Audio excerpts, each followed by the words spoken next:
एक दिन दफ्तर में ये हुआ कि आशिर साहब बैठे हुए थे, दिस इज अबाउट 2008 या 2009, और मैंने ये देखा, उस दिन ये हुआ कि जी मैं बैठा डेटा एनालाइज कर रहा था, और जब मैं डेटा एनालिसिस कर रहा था तो मैंने ये देखा कि एक कंटेनर है जो कि अफगानिस्तान के लिए निकला है, फर्ज करें कराची इंटरनेशनल कंटेनर टर्मिनल से, और 12 घंटे में ये पोर्ट कासिम में यही कंटेनर एक्सपोर्ट का सामान लेके वापस पहुंच रहा। अब इस बात की कोई तुक नहीं बनती, क्योंकि ये कंटेनर जो कराची से अफगानिस्तान के लिए चला है, और तो ये तो पेशावर जाएगा, पेशावर से फिर ये बॉर्डर क्रॉस करेगा, इसको 10 से 12 दिन लगेंगे इस पूरे प्रोसेस में, फिर वहां पे फेंकेगा सामान, फिर ये कंटेनर वापस आएगा, तो कम से कम ये 15 दिन का साइकिल होना चाहिए। फिर एक्सपोर्टर इसको लेगा, फिर उसमें एक्सपोर्ट का सामान डालेगा। ये कंटेनर 12 घंटे में यहां से निकला इस टर्मिनल से और इस टर्मिनल में वापस पहुंच रहा है क्यूआई सिटी में, तो ये कंटेनर तो पेशावर नहीं गया। पहले तो मैंने कहा कि ओके, ये स्ट्रिंग पे जरा लड़कों का, वो डेटा वालों को, कि यार मुझे जरा ये दिखाओ कि ऐसे कितने कंटेनर हैं जो कि अफगानिस्तान गए हैं लेकिन ये से 12 घंटे में वापस आ गए, राइट। तो मिनटों में मेरे पास कोई 150-200 की लिस्ट आ गई कि जी ये साहब ये पिछले हफ्ते का ये कैसे था। उन्होंने अपने सिस्टम में चेक किया, हाँ जी बिल्कुल आए, फलाने जहाज पे चढ़ा है, ये तस्वीरें मौजूद हैं, ये फलाना मौजूद है, ये ट्रक नंबर मौजूद है, ये सब कुछ है। तो इसका मतलब है कि कंटेनर नहीं जा रहे। हमने वो उठाए और वो एक सैंपल लिस्ट उठा के 150-200 कंटेनर्स की, मैंने एक लेटर लिखा, अपने कलेक्टर से बात की, और वो उठा के हमने फेडरल बोर्ड ऑफ रेवेन्यू भेज दिए कि जनाब अस्सलाम वालेकुम, हमें ये लग रहा है कि कंटेनर जो कराची से निकल रहे हैं पेशावर जाने के लिए, वो बॉर्डर क्रॉस नहीं करते और वो कराची ही में कहीं पिल्फर हो रहे हैं, और ये कोई और मसला है यहाँ पर, इसको इन्वेस्टिगेट किया जाए। प्रॉब्लम यह है कि अफगानिस्तान का कंटेनर जो है कानून के मुताबिक सिर्फ एनएलसी उठा सकती है। अगर ये कंटेनर अफगानिस्तान नहीं जा रहे तो फिर एनएलसी क्या कर रही है, और फिर ये तो ऊपर जर्नलों तक बात जाएगी। इस दौरान जब ये मामला खुलेगा, ये कितने सालों से हो रहा है और ये डेटा कैसे, हमारे सिस्टम से पहले तो इस तरह का डेटा ही अवेलेबल नहीं होते थे, अब वो डेटा आने शुरू हो गए।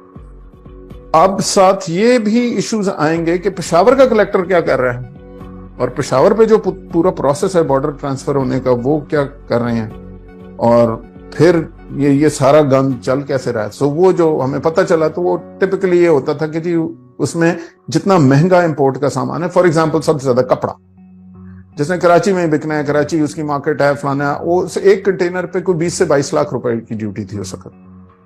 उस पर डील हुई भी थी, 6 या 7 लाख रुपए वो देते थे, यहीं से कंटेनर उठाते थे, जाके अपने गोदाम में खाली करते थे। लेकिन बेवकूफों से ये भी सब्र नहीं होता था कि कम से कम कंटेनर ही 15 दिन खड़ा रखो, ठीक है जी, क्योंकि यार जब सब भी मिले हुए थे उसमें। अब आप सोचें कि कई हजार कंटेनर, हर कंटेनर पे 5 लाख 8 लाख जो भी उनका तय है वो चल रहा है, और हर एक को सहूलत है, सब में पैसे बांट रहे हैं। अचानक हम सस्पेंड हो गए, सिर्फ मैं नहीं, मेरी पूरी सारी टीम हम सस्पेंड हो गए। कानून ये कहता है कि 90 दिन के अंदर अंदर अगर आप किसी सिविल सर्वेंट को सस्पेंड करते हो तो आपने उसको वजह बतानी है कि भाई मुझे क्यों आपने सस्पेंड किया, मैंने किया क्या, कहा this is what the law is. हमें 1.5 साल तक किसी ने शोकॉज नोटिस ही नहीं दिया, ये ही नहीं बताया कि भाई आपको क्यों सस्पेंड किया गया। हम जिसके पास जाते थे बस सब आएं बाएं शाएं करके छुप जाते थे। We did not understand, later on we found out कि जी हमारे खिलाफ ISI ने रिपोर्ट की, जनरल थे आसिफ यासीन, बाद में कोर कमांडर बने, डीजी ब्रावो थे उस वक्त ISI में, और इन्होंने एक रिपोर्ट इनिशिएट की कि जी ये जो पैक्स की टीम है ये CIA के एजेंट है। खास तौर पे आशिर साहब जो हैं ये वैसे भी कनेडियन भी हैं और ये क्रिश्चियन भी हैं, और ये CIA से ऑर्डर लेके आते हैं, और पाकिस्तान का स्ट्रेटेजिक जो डेटा है ये अमेरिका को दिखाया जाता है। उसके बाद क्या हुआ जी, क्योंकि हम CIA के एजेंट थे तो we were all suspended, and nobody had the courage, nobody questions a letter from ISI। भाई हम एजेंट थे तो फिर हमें पकड़ लेते, फिर कुछ होता, वो भी कुछ भी नहीं, बस मसला यह था कि हमें प्रोजेक्ट से सस्पेंड करके दूसरे लोग लेके आने थे, क्योंकि बेसिकली वो प्रोजेक्ट बंद कर। ये वो वाला केस है जो सुप्रीम कोर्ट तक चला, जिसको ISAF कंटेनर स्पैम कहते हैं। आपने कई दफा सुना होगा, कराची बददमनी केस भी इसको कहते हैं, जिसमें जाके माना गया सुप्रीम कोर्ट के जज के सामने कि जी 50 अरब रुपए की कम से कम करप्शन हुई है कस्टम्स में। Chairman central board of revenue ये मान के आया हुआ है, आज तक उस पर 1 टके की रिकवरी नहीं हुई, क्योंकि सब मिले। اب آشر صاحب نے آ کے ایک کمپیوٹر بنا دیا, اس کو کوئی فرق نہیں پڑتا کہ امپورٹر کدھر ہے, کلیکٹر کدھر ہے, بینک کدھر ہے, فلانا کدھر ہے. تو کلیکٹروں کی یہ, اب تو ہمیں 500 کلیکٹروں کی ضرورت ہی نہیں رہی, ہمیں ٹوٹل 6 کلیکٹر چاہیے. ٹھیک ہے, اسی حساب سے ہمیں ڈپٹی کلیکٹر چاہیے. آپ کی گورنمنٹ بھی لین ہو جاتی ہے.